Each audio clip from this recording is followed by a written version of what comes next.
Hello friends, welcome to ITI exam solutions. नमस्कार दोस्तों, स्वागत है आपका आईटीआई एग्जाम सॉल्यूशंस में। The property of a material which enable it to retain the deformation permanently is called. पदार्थ का गुण जो स्थायी रूप से विरूपण को बनाए रखने में सक्षम रखता हो उसे क्या कहते हैं? A brittleness, B ductility, C malleability and D plasticity. Plasticity क्या होती है? प्लास्टिसिटी मटेरियल की वो एबिलिटी होती है जब हम मटेरियल को कोई भी एक फॉर्म दे और वो मटेरियल उस फॉर्म में इजिली मोल्ड हो जाए और उसके बाद वो उस फॉर्म में परमानेंटली रहे अनटिल और अनलेस हम कोई एक्सटर्नल फोर्स या हम खुद से उसकी फॉर्मेशन को चेंज ना करें, तब तक वो उस फॉर्म को कायम रखे। उसे बोला जाता है प्लास्टिसिटी। जो भी हम मटेरियल को शेप देते हैं वो परमानेंट रहती है इस कंडीशन में। और इसका क्या एग्जांपल है? जैसे क्ले होती है, लाल मिट्टी होती है, चीनी मिट्टी होती है, हम उससे अलग अलग तरह के बर्तन बनाते हैं, डिजाइन बनाते हैं। तो एक बार हमने चीनी मिट्टी को डिजाइन दे दिया, वो उस डिजाइन में परमानेंटली बनी रहती है। इसी कंडीशन को बोला जाता है प्लास्टिसिटी। डक्टिलिटी क्या होती है? डक्टिलिटी मेटल की वो एबिलिटी होती है, मटेरियल की वो एबिलिटी होती है जिसकी मदद से हम मटेरियल को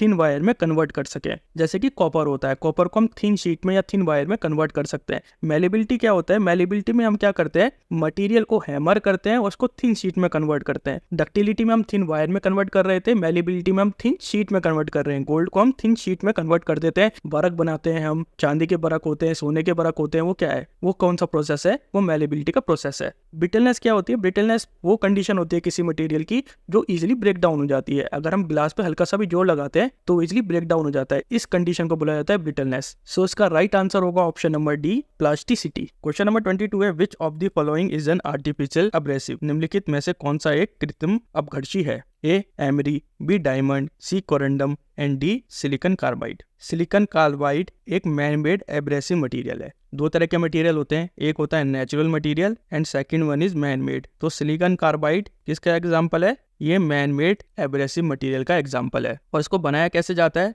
जब हम कार्बन और सिलिकॉन को एक साथ हीट करते हैं बहुत ज्यादा हाई टेम्परेचर में, तब एक सिलिकॉन कार्बाइड फॉर्म होता है जो काफी ज्यादा हार्ड होता है। Although it is not hard as diamond, diamond से थोड़ा कम हार्ड होता है, लेकिन इट इज वेरी हार्ड और इसका इस्तेमाल हम कटिंग में करते हैं। एमरी एक नेचुरल एब्रेसिव मटेरियल है जो एल्यूमिनियम ऑक्साइड और आयरन ऑक्साइड का बना होता है। डायमंड सबको पता है, ये भी एक नेचुरल सब्सटेंस है और diamond is one of the hardest natural abrasive material. Corundum भी एक नेचुरल एब्रेसिव मटेरियल है और ये एल्यूमिनियम ऑक्साइड का बना होता है। सो इसका राइट आंसर क्या होगा? Silicon carbide, option number D इसका राइट ऑप्शन होगा। क्वेश्चन नंबर 23 है, bearing are used for. Bearing का प्रयोग डैश के लिए होता है? A. Support and hold the shaft in fixed position. B. Allow the shaft to run freely. C. Minimize the rubbing action. And D. All of the above. हम किसी भी एक मशीन में बेरिंग का इस्तेमाल क्यों करते हैं? क्योंकि बेरिंग किसी भी शाफ्ट को एक पोजीशन पे होल्ड करने में मदद करता है। ये एक बेरिंग का प्राइमरी फंक्शन होता है क्योंकि बेरिंग क्या करता है? स्टेबल सपोर्ट प्रोवाइड करता है किसी भी रोटेटिंग शाफ्ट को। दूसरा बेरिंग का काम क्या होता है कि ये जो शाफ्ट को इसने एक सपोर्ट प्रोवाइड करा है और ये उसी शाफ्ट को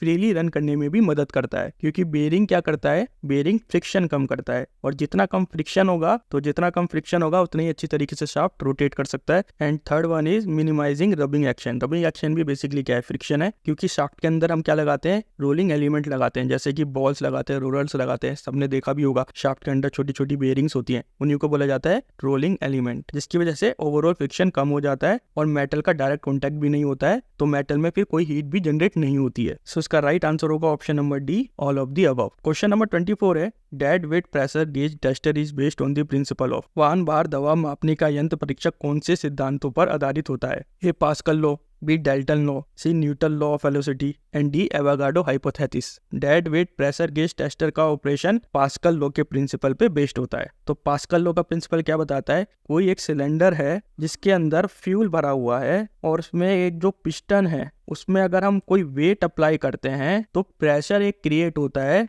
जो फ्लूइड को या फ्यूल को इक्वली डिस्ट्रीब्यूट कर देता है चारों तरफ, एक सिलेंडर के अंदर चारों तरफ डिस्ट्रीब्यूट कर देता है। तो इसका मतलब क्या हुआ कि जो dead weight pressure gauge tester है वो किसके लिए यूज होता है? ये प्रेशर मापने के लिए यूज होता है। So option number A Pascal law इसका राइट ऑप्शन होगा। क्वेश्चन नंबर 25 है, the leakage flux in a transformer depends upon. एक ट्रांसफॉर्मर का लीकेज फ्लक्स इस पर निर्भर करता है? A the apply voltage, B the frequency, C the load current and D the mutual flux. तो सबसे पहले हम देख लेते हैं कि ट्रांसफॉर्मर में लीकेज फ्लक्स होता क्या है। ट्रांसफॉर्मर आपको पता है किस पे काम करता है? कौन सा प्रिंसिपल होता है ट्रांसफॉर्मर का? म्यूचुअल इंडक्शन के प्रिंसिपल पे ट्रांसफॉर्मर काम करता है। तो जब हम ट्रांसफार्मर को इलेक्ट्रिकल सप्लाई देते हैं तो एक मैग्नेटिक फील्ड क्रिएट होता है प्राइमरी साइड में भी और सेकेंडरी साइड में भी। और ट्रांसफार्मर का कंस्ट्रक्शन कैसा होता है, ये एक क्लोज्ड लूप कंस्ट्रक्शन होता है। यहाँ पे प्राइमरी वाइंडिंग होती है, यहाँ पे सेकेंडरी वाइंडिंग होती है। तो इसके अंदर आपका फ्लक्स जनरेट होता है और जितना भी फ्लक्स ये अंदर जनरेट हुआ है ये आपका यूजफुल फ्लक्स होता है। तो ऐसा नहीं हो पाता है आइडियल केस में कि जितना प्राइमरी ने फ्लक्स जनरेट करा उतना ही वो सेकेंडरी के साथ लिंक हो जाए। कुछ फ्लक्स आपका लीक हो जाता है,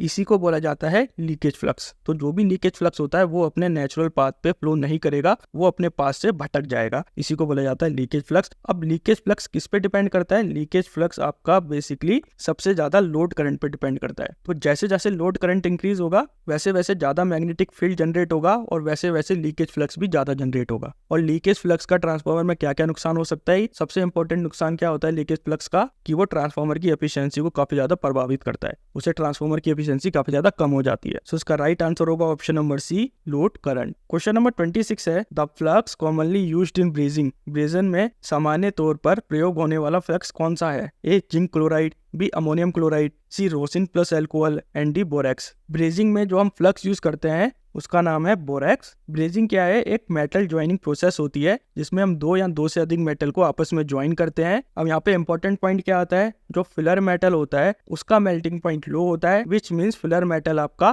पहले मेल्ट हो जाएगा as compare to base metal, और जो बेस मेटल होता है वो आपका मेल्ट नहीं होता है। अब फ्लक्स का ब्रेजिंग में काम क्या होता है, फ्लक्स क्या करता है, ये मेटल सरफेस को क्लीन करता है। किसी भी मेटल में जब हम वेल्डिंग करते हैं तो अशुद्धि रहती है, पहले हम मेटल को क्लीन करते हैं ताकि मेटल के ऊपर कोई भी ऑक्साइड लेयर ना रहे, क्योंकि अगर ऑक्साइड लेयर कोई भी रहेगी तो उससे प्रॉपर वेल्डिंग नहीं हो पाएगी। तो बोरेक्स ऑक्साइड लेयर को रिमूव भी करता है, तो जो बॉन्ड बनता है इसकी वजह से वो काफी ज्यादा स्ट्रॉन्ग बॉन्ड बनता है। So option number D borax इसका राइट ऑप्शन होगा। क्वेश्चन नंबर 27 है, the thickness of sheet metal is indicated by a series of number which is called as. Sheet धातु की मोटाई की संख्याओं की एक श्रृंखला द्वारा दर्शाया जाता है जिसे डैश कहा जाता है, A number size, B gauge, C standard size and D fillet. किसी भी शीट मेटल को अगर हमें उसकी थिकनेस को डिफाइन करना है तो हम किससे मेजर करते हैं, गेज से मेजर करते हैं। और जितना हाई गेज नंबर होगा, इस चीज को भी याद रखना, उतनी ही पतली आपकी शीट होगी। विच मीन्स अगर कोई 22 गेज की शीट है तो वो ज्यादा पतली होगी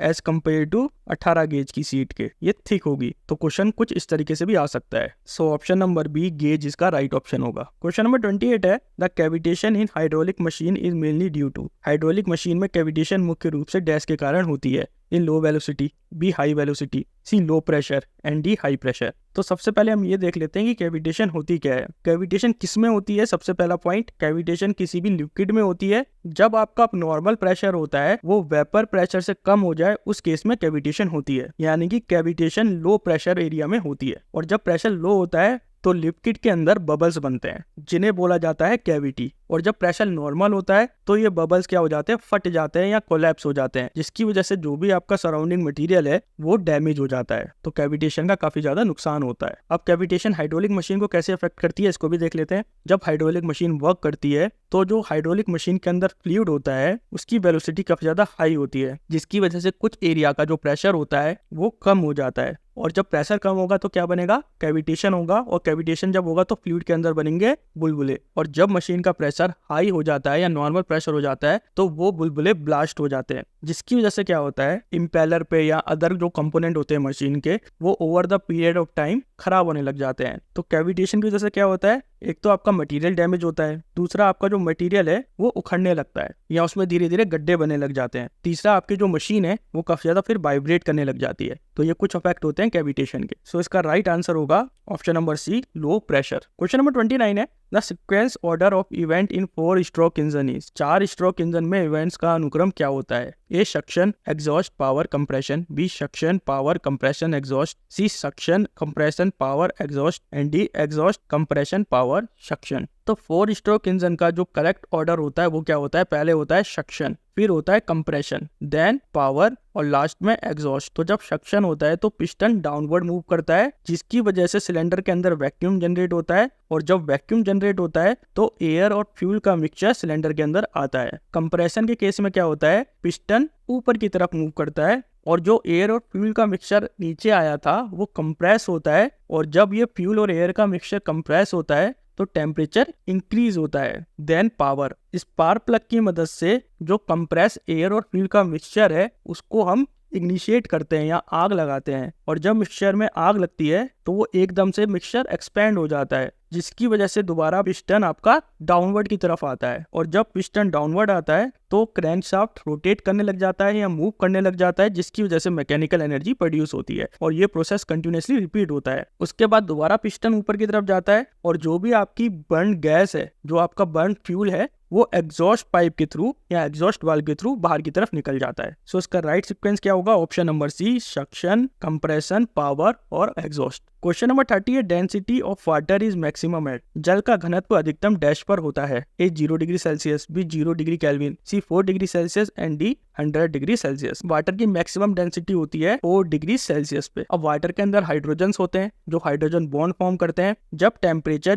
0 से 4 डिग्री सेल्सियस रहता है या 0 से 4 डिग्री से थोड़ा सा नीचे रहता है, उस समय क्या होता है, कुछ हाइड्रोजन बॉन्ड ब्रेक होते हैं और जो मॉलिक्यूल्स होते हैं वाटर के, वो काफी ज्यादा क्लोजली पैक हो जाते हैं, जिसकी वजह से ओवरऑल वॉल्यूम डिक्रीज करता है और डेंसिटी इंक्रीज करती है। जब वाटर का टेम्परेचर 4 डिग्री सेल्सियस से ऊपर चला जाता है तो वाटर मॉलिक्यूल्स के अंदर काइनेटिक एनर्जी फॉर्म होती है, जिसकी वजह से जो वाटर के मॉलिक्यूल्स थे जो क्लोजली पैक थे वो ब्रेक डाउन होना शुरू कर देते हैं, जिसकी वजह से क्या होता है, वाटर का ओवरऑल वॉल्यूम तो इंक्रीज करता है लेकिन डेंसिटी डिक्रीज करती है। तो सबसे ज्यादा डेंसिटी वाटर की 4 डिग्री सेल्सियस पे रहती है। आपने देखा भी होगा, जो झील होती है और जब बहुत ज्यादा ठंड पड़ती है तो झील की जो ऊपरी सतह होती है वो जम जाती है, लेकिन जो झील की निचली सतह रहती है वो नहीं जमती है, क्योंकि जो निचली सतह का जो टेम्परेचर होता है वो अराउंड 4 डिग्री सेल्सियस के आसपास रहता है। और जब 4 डिग्री सेल्सियस के आसपास रहता है तो उस टाइम वाटर की डेंसिटी काफी ज्यादा हाई होती है, जिसकी वजह से जो नीचे की तरफ पानी है वो नहीं जमता है। So option number C, 4 degree Celsius इसका राइट ऑप्शन होगा।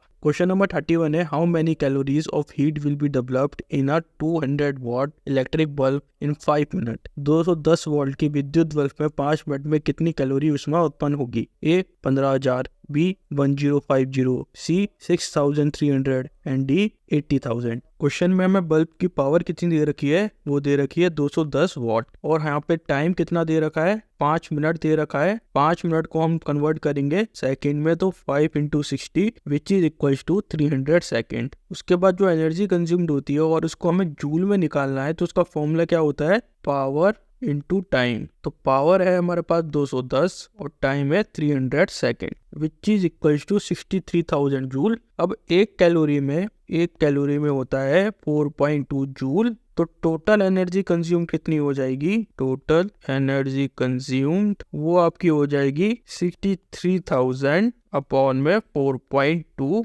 विच इज इक्वल्स टू 15,000 कैलोरी। तो मतलब हमने 15,000 कैलोरी कंज्यूम्ड करी। सो इसका राइट आंसर होगा option number A, 15,000। Question number 32 है, what control the air fuel ratio of petrol engine. Petrol engine का एयर फ्यूल अनुपात किससे नियंत्रित होता है? A carburettor, B governor, C injector and D fuel pump. Answer जो उसका दे रखा था वो दे रखा था कार्बोरेटर, लेकिन पेट्रोल इंजन को हम कार्बोरेटर और इंजेक्टर दोनों से कंट्रोल कर सकते हैं। कार्बोरेटर ओल्ड इंजन में यूज होता था, आजकल हम इंजेक्टर भी यूज करते हैं। जैसे कि एक इसका बहुत अच्छा एग्जांपल है, जो बुलेट आती है क्लासिक 500 की, उसमें हम फ्यूल इंजेक्टर का यूज करते हैं, कार्बोरेटर का इस्तेमाल नहीं करते हैं। तो ये एग्जांपल है एक पेट्रोल इंजन का। पेट्रोल इंजन में कार्बोरेटर भी यूज होता है और इंजेक्टर भी यूज होता है। कार्बोरेटर एक मैकेनिकल डिवाइस होता है जो एयर और फ्यूल के मिक्सचर को क्रिएट करता है। किसके लिए? कंबशन के लिए, यानी कि इंजन की पावर के लिए वो फ्यूल और एयर के मिक्सचर को क्रिएट करता है। इंजेक्टर क्या होता है? इंजेक्टर भी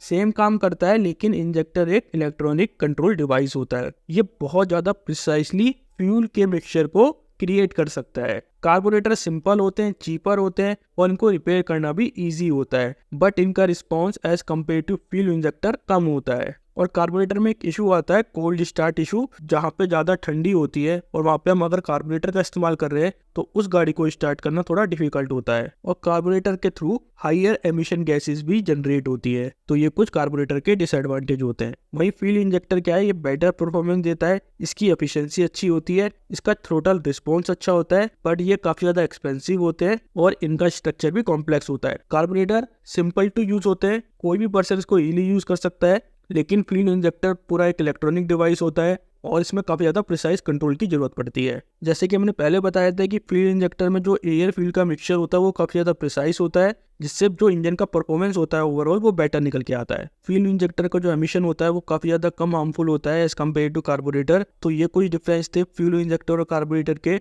सो इसका राइट आंसर होगा ऑप्शन नंबर ए और option number C injector. Question number 33 है, which of the following gas has most destructive effect on the ozone layer of the earth. निम्न गैस में से कौन सी पृथ्वी के ओजोन परत पर सबसे विनाशकारी प्रभाव डालती है? A chlorofluorocarbon, B nitrogen, C ethylene and D carbon dioxide. Ozone layer की परत को जिसने डिस्ट्रॉय करा उस गैस का नाम क्या था? वो थी क्लोरोफ्लोरोकार्बन। ये सबसे ज्यादा हानिकारक प्रभाव डालती है ओजोन लेयर की परत पर। और क्लोरोफ्लोरोकार्बन को हम किस में ज्यादातर यूज करते थे? हम रेफ्रिजरेटर में इसको बहुत ज्यादा यूज करते हैं, हम एयर कंडीशनर में यूज करते हैं, आर्सेनल स्प्रे में इसका यूज होता है। और क्लोरोफ्लोरोकार्बन क्लोरीन एटम को रिलीज करती है जो एटमॉस्फेयर में जाता है और ओजोन लेयर के साथ रिएक्ट करता है और ओजोन लेयर को ब्रेक डाउन करता है किसमें? O2 में। ओजोन लेयर का केमिकल फॉर्मूला क्या होता है? वो होता है O3 और इसको ब्रेक डाउन कर देता है ऑक्सीजन में, तो जिसकी वजह से ओजोन लेयर डिप्लीट हो रही थी। और ओजोन लेयर अर्थ को किससे प्रोटेक्ट करता है? ये अल्ट्रावायलेट रे यानी कि पैराबैगनी किरणों से अर्थ को प्रोटेक्ट करता है, खासकर ह्यूमन बींग्स को प्रोटेक्ट करता है। अगर अल्ट्रावायलेट रेस डायरेक्टली हमारे ऊपर पड़े तो उससे क्या हो सकता है? स्किन कैंसर हो सकता है, कई सारे अदर हेल्थ इशू भी हो सकते हैं। बाकी जितनी भी गैसेस हैं वो थोड़ा थोड़ा तो कंट्रीब्यूट करती हैं ओजोन डिप्लीशन में, लेकिन सबसे ज्यादा महत्वपूर्ण गैस कौन सी होती है? वो होती है क्लोरोफ्लोरोकार्बन। सो इसका राइट आंसर होगा option number A chlorofluorocarbon. Question number 34 है, the pressure of 25 metre head of water is equals to 25 metre जल के दबाव डैश के बराबर होता है। A 25 kilo newton metre square, B 245 kilo newton पर metre square, C 2500 kilo newton metre square and D 2.5 kilo newton पर metre square. Pressure का फॉर्मूला क्या होता है? Pressure equals to gravity multiply में डेंसिटी मल्टीप्लाई में हाइट। तो हमें हाइट कितनी दे रखी है यहाँ पे? 25 मीटर। ग्रेविटी कितनी दे रखी है? ग्रेविटी कितनी होती है? 9.8 मीटर पर सेकंड स्क्वायर। अगर क्वेश्चन में 10 मीटर पर सेकंड स्क्वायर दे रखी है तो हम ये वाली लेते हैं, लेकिन नहीं दे रखी थी तो हम 9.8 मीटर पर सेकंड स्क्वायर ले रहे हैं। और वाटर की डेंसिटी कितनी होती है? डेंसिटी ऑफ वाटर वो होती है 1000 किलोग्राम पर मीटर क्यूब। ये चीज आपको याद रखनी है। केवल क्वेश्चन में कितना दे रखा था? हाइट दे रखी थी 25 मीटर। ग्रेविटी कितनी होती है ये याद रखना है, और वाटर की डेंसिटी कितनी होती है इसको याद रखना है। अब कुछ नहीं करना है, सारी वैल्यूज को हमें फॉर्मूले में पुट कर देना है। तो ये हो जाएगा 9.8 मल्टीप्लाई में 25 मल्टीप्लाई में 1000। तो P निकल के आएगा 245,250 न्यूटन पर मीटर स्क्वायर। अब हम इसे किलो न्यूटन पर मीटर स्क्वायर में कन्वर्ट कर देंगे तो वो कितना हो जाएगा? P इक्वल्स टू 245,250 अपॉन में 1000, तो ये हो जाएगा 245.25 किलो न्यूटन पर मीटर स्क्वायर। सो इसका राइट आंसर कितना होगा? 245 किलो न्यूटन पर मीटर स्क्वायर, यानी कि ऑप्शन नंबर 20 का राइट ऑप्शन होगा। क्वेश्चन नंबर 35 है, mercury does not wet glass, this is due to the property of liquid known as. पारा कांच को गीला नहीं करता है, या द्रव की ज्ञात गुण के कारण होता है। A adhesion, B cohesion, C viscosity and D surface tension. जब लिक्विड किसी भी एक सॉलिड सरफेस के कांटेक्ट में आता है तो मॉलिक्यूल्स के अंदर दो तरह के अट्रैक्टिव फोर्स लगते हैं, और वो दो फोर्स कौन से होते हैं? पहला फोर्स होता है कोहेशन का, और दूसरा जो फोर्स होता है वो होता है एडेशन का। यानी कि कोहेसिव फोर्स लगता है और एडेसिव फोर्स लगता है। और ये दोनों फोर्स किस तरह से लगते हैं? एक तो जो फोर्स लगेगा वो केवल आपके लिक्विड मॉलिक्यूल्स के अंदर लगेगा। फॉर एग्जांपल, अगर ये हमारा सरफेस है ग्लास का और इसके ऊपर वाटर ड्रॉपलेट है, ये क्या है? वाटर ड्रॉपलेट, पानी की एक बूंद है, तो इसमें दो तरीके के फोर्स लगेंगे। एक तो लगेगा विद इन वाटर मॉलिक्यूल्स, यानी कि पानी की मॉलिक्यूल्स के अंदर ही एक फोर्स जनरेट होगा विद इन वाटर मॉलिक्यूल्स। और जो दूसरा फोर्स लगेगा वो वाटर ड्रॉपलेट में और जो सरफेस है सॉलिड सरफेस ग्लास, उन दोनों के बीच लगेगा। तो ये दो फोर्स लगते हैं और दोनों ही फोर्स अट्रैक्टिव फोर्स होते हैं, और इन्हीं फोर्स को बोला जाता है इंटरमॉलिक्यूलर फोर्सेस। और सरफेस टेंशन क्या होता है? ये लिक्विड की वो प्रॉपर्टी होती है जब लिक्विड अपने आप को कम से कम जगह पे सिकुड़ने की कोशिश करता है, उसको बोला जाता है सरफेस टेंशन। जब मरकरी को आप ग्लास के ऊपर डालते हैं तो मरकरी फैलता नहीं है, वो एक जगह पे रुका रहता है। और ये किसकी प्रॉपर्टी की वजह से होता है? ये सरफेस टेंशन की प्रॉपर्टी की वजह से होता है। अब जो मरकरी के अंदर दो फोर्स लग रहे हैं, कोहेसिव और एडेसिव फोर्स, तो कोहेसिव फोर्स में क्या होता है? जो फोर्स लगता है वो विद इन मॉलिक्यूल्स लगता है, विच मीन्स मरकरी के जो मॉलिक्यूल्स हैं उनके अंदर जो फोर्स लगेगा वो लगेगा कोहेसिव फोर्स। और जो अट्रैक्टिव फोर्स होता है वो किसके बीच में लगता है? मरकरी और सॉलिड मटेरियल के बीच में। सॉलिड मटेरियल यहाँ पे क्या है? ग्लास है। अब जो कोहेसिव फोर्स होता है, जो ये मरकरी का मॉलिक्यूल है वो सरफेस को गीला क्यों नहीं कर रहा है? इस चीज का एक इम्पोर्टेंट पॉइंट क्या है कि जो कोहेसिव फोर्स होता है वो स्ट्रॉन्गर होता है किससे? एडेसिव फोर्स से। जब ऐसा केस आएगा तब कोई भी लिक्विड किसी भी सॉलिड सरफेस को गीला नहीं करेगा क्योंकि वो एक जगह पे रुका रहेगा। लेकिन अगर अदर केस की बात करें जहाँ पे adhesive force is stronger than cohesive force, तो उस केस में क्या होगा? जो लिक्विड है वो बहना शुरू कर देगा और सरफेस को वेट कर देगा। इसलिए जो मरकरी होगा, आपने देखा होगा जो पारा होता है वो बिल्कुल राउंड शेप में होता है, वो फैलता नहीं है। आपने हाथ पे भी अगर इसको रखोगे तो वो बिल्कुल राउंड शेप में रहेगा, वो फैलेगा नहीं बिल्कुल भी।